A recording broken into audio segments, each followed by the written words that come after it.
ಭಾರತದ big boss ಇತಿಹಾಸದಲ್ಲೇ ದಾಖಲೆ ಸೃಷ್ಟಿಸಿದ ನಟ ಕಿಚ್ಚ ಸುದೀಪ್ ಏನಿದು ರೆಕಾರ್ಡ್. ಬಿಗ್ ಬಾಸ್ ಕನ್ನಡ 12 ಮುಗಿದಿದೆ. ಈ ಸೀಸನ್ ಇದಾಗಲೇ ಕೆಲವು ದಾಖಲೆಗಳನ್ನು ಸೃಷ್ಟಿಸಿದೆ. ಹಿಂದೆಂದಿಗಿಂತಲೂ ಹೆಚ್ಚು ಪ್ರಮಾಣದ ವೋಟಿಂಗ್ ಪಡೆದಿರುವ ಸೀಸನ್ ಇದು ಎನ್ನಿಸಿದೆ. ವಿನ್ನರ್ಗೆ 40 ಲಕ್ಷಕ್ಕೂ ಅಧಿಕ. ಗಮನಿಸಿ, ನೀವು 40 ಕೋಟಿ ಎಂದು ನೀಡಿದ್ದೀರಿ. ಸಾಮಾನ್ಯವಾಗಿ ಇದು ಲಕ್ಷದಲ್ಲಿರುತ್ತದೆ. ವೋಟಿಂಗ್ ಬರುವ ಮೂಲಕ ಹೊಸದೊಂದು ದಾಖಲೆಯೇ ಸೃಷ್ಟಿಯಾಗಿದೆ. ಅದನ್ನು ಹೊರತುಪಡಿಸಿದರೆ ಈ ಬಾರಿ ಗಿಲ್ಲಿ ನಟ ಮತ್ತು ಅಶ್ವಿನಿ ಗೌಡ ಅವರಿಗೆ ಇದ್ದ ಕ್ರೇಜ್ ನೋಡಿದ್ದರೆ ಬಿಗ್ ಬಾಸ್ ಸಾರ್ವತ್ರಿಕ ಚುನಾವಣೆಯನ್ನು ಮೀರಿಸುವ ಹಂತಕ್ಕೆ ಹೋಗಿರುವುದನ್ನು ನೋಡಬಹುದು.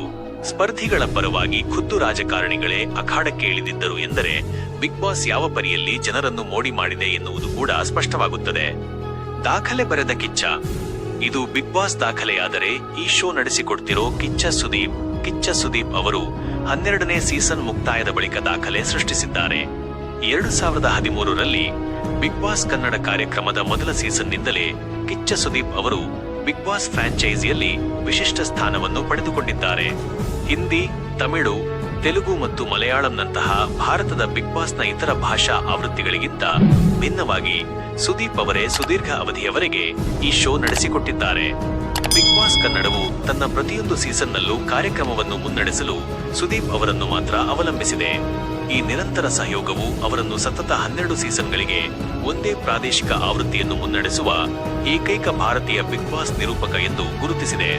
ಈ ಮೂಲಕ ಅವರು ದಾಖಲೆ ಸೃಷ್ಟಿಸಿದ್ದಾರೆ. ಶಾಕ್ ಕೊಟ್ಟಿದ್ದ ಸುದೀಪ್ ಅಷ್ಟಕ್ಕೂ ಸುದೀಪ್ ಅವರು ಕಳೆದ ಸೀಸನ್ ಬಳಿಕ ತಾವು ಮುಂದಿನ ಸೀಸನ್ನಿಂದ ಬಿಗ್ ಬಾಸ್ ನಡೆಸುವುದಿಲ್ಲ ಎಂದು ಹೇಳುವ ಮೂಲಕ ಶಾಕ್ ಕೊಟ್ಟಿದ್ದರು. ಇದಕ್ಕೆ ತಮ್ಮದೇ ಆದ ಕಾರಣಗಳನ್ನು ನೀಡಿದ್ದರು. ಇದರಿಂದ ಅವರ ಅಭಿಮಾನಿಗಳು ಯಾವ ಪರಿಯಲ್ಲಿ ಶಾಕ್ ಆಗಿದ್ದರು ಎಂದರೆ ಇದು ಸಾಧ್ಯನೇ ಇಲ್ಲ. ನಿಮ್ಮ ಸ್ಥಾನದಲ್ಲಿ ಬೇರೆ ಯಾರನ್ನೂ ನೋಡಲು ಸಾಧ್ಯವಿಲ್ಲ.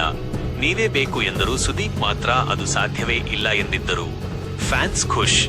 ಅದಾದ ಬಳಿಕ ದಿಢೀರ್ ಎಂದು ತಾವೇ ಈ ಕಾರ್ಯಕ್ರಮ ನಡೆಸುವುದಾಗಿ ಘೋಷಿಸಿದ್ದು ಅಲ್ಲದೆ ಮುಂದಿನ 4 ಸೀಸನ್ಗೆ ತಾವೇ ನಿರೂಪಕರು ಎಂದು ಹೇಳಿದರು.